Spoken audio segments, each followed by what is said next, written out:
Oh, hey yo mga ka-bird! Today, samahan niyo ako sa aking work as a Christmas Santa dito sa Japan. So, Paskong Pasko ang aga gumising. Kita mo naman ang dami ng tao. Papasok lahat sa trabaho. Dahil maaga pa, wala pa ako sa mood kumain ng breakfast. Mamaya na lang. So, bali pangatlong taong ko nang ginagawa itong pagiging Christmas Santa. Pero ngayong taon, sa ibang lugar ako na destino. Fit check muna.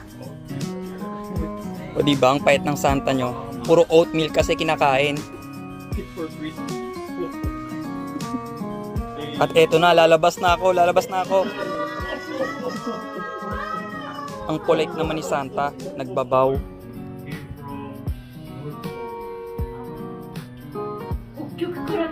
Ang tanong nila is saan daw ako galing bago pumunta sa school.